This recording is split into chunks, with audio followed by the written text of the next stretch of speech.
Seja muito bem-vindo ao Cantinho Ontológico. Meu nome é Gustavo Luiz. Vou falar sobre uma palavra a partir do grego koiné, metanoia. Será que metanoia, que significa arrependimento, é apenas tristeza, o fato de alguém sentir tristeza?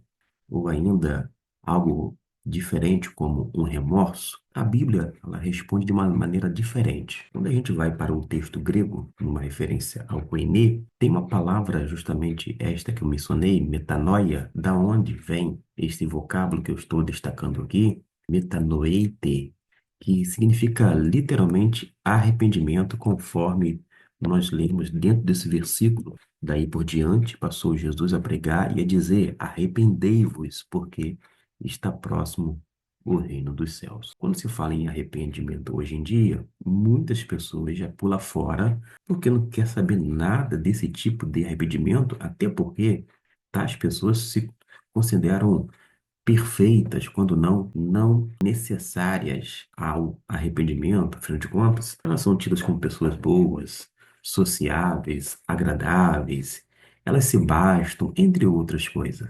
Mas acontece que o arrependimento é importante para todo ser humano, até porque nós devemos saber que nós precisamos nos arrepender e, sobretudo, colocar nossa fé na pessoa bendita de Cristo Jesus para que possamos obter a vida eterna.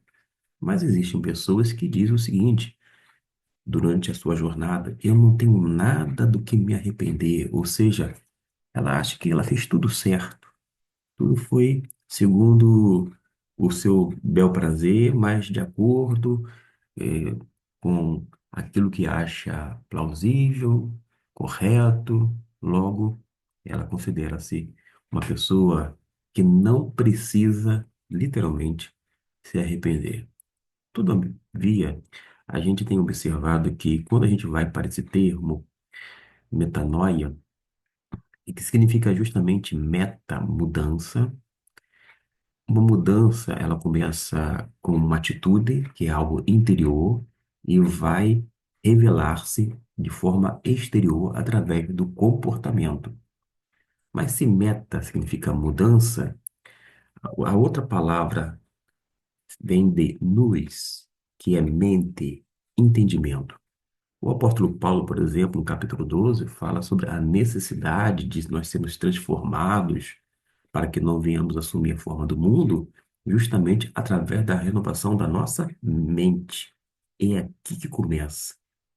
Aqui começa, inclusive, toda a batalha. Aqui a gente já pode sair vencedor ou tão somente derrotado. Se você começar a levantar e dizer: ó céus, ó vida, que vida miserável, vida difícil, vida isso, já, e ao invés de andar com uma postura confiante em Deus, na dependência dele, já começar a ficar com os ombros caídos, tudo jururu, pessimista, você já foi derrotado na sua mente a despeito do que vem acontecer durante o dia.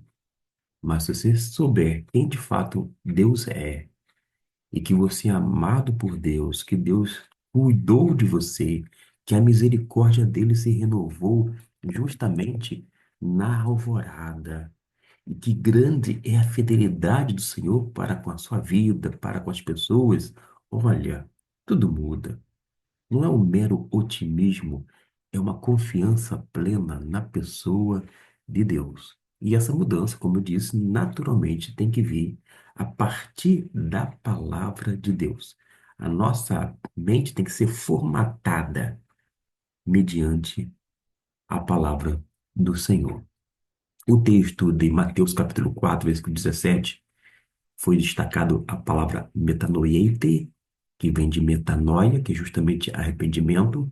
Nós temos outros textos, como Marcos capítulo 1, versículo 15, Atos capítulo 2, versículo 38, 2 Coríntios capítulo 7, versículo 10, mas de maneira prática, a gente aprende o seguinte, que o verdadeiro arrependimento produz transformação.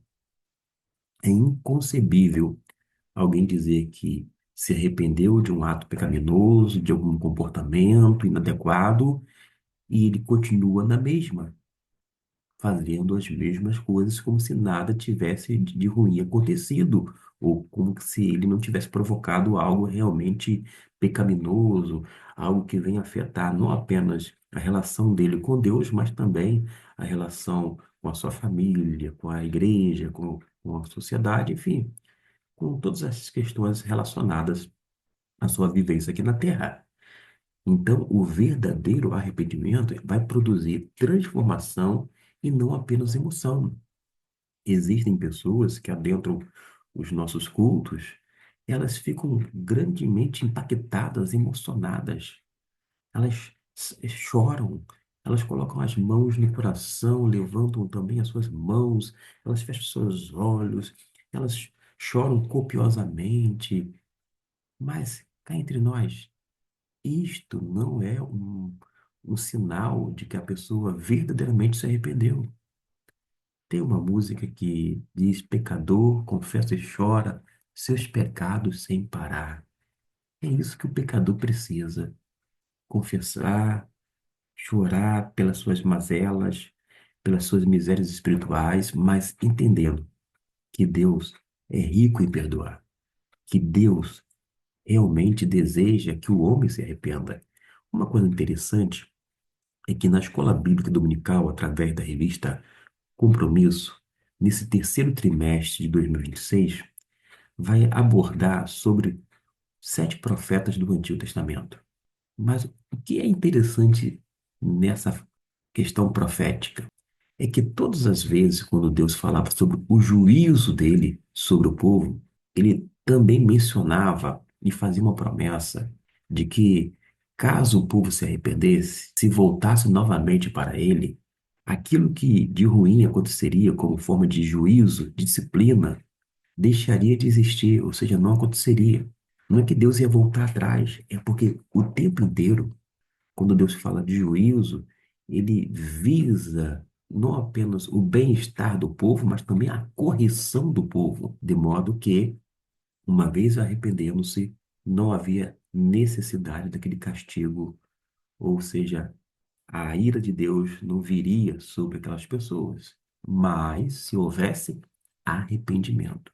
Quando Nínive se arrependeu, vocês lembram perfeitamente dentro da historieta de Jonas, eles se converteram, se arrependeram e Deus foi louvado e glorificado. Deus foi reconhecido e enaltecido. E as pessoas que ouviram a palavra de Deus por meio do profeta foram poupados, foram salvos. É isso que acontece.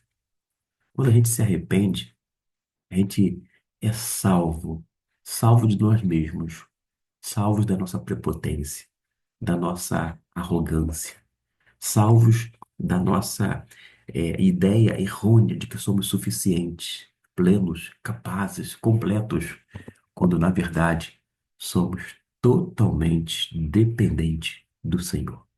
Desta forma, quando você vai para o grego, koine, e você se depara com palavras como esta, metanoieite, que está destacada, que vem de metanoia, mudança de mente. Não é apenas estudar o grego, tampouco o hebraico, para impressionar as pessoas, mas para compreender melhor a revelação de Deus e viver de acordo com ela. Que Deus possa abençoar ricamente a sua vida. Se você gostou, apreciou este conteúdo, você pode compartilhar com uma outra pessoa, para que esta venha também ter a noção correta e adequada de metanoia, não baseada na emoção, mas realmente algo pautado na palavra de Deus que implica necessariamente em mudança de vida. E até o nosso próximo vídeo.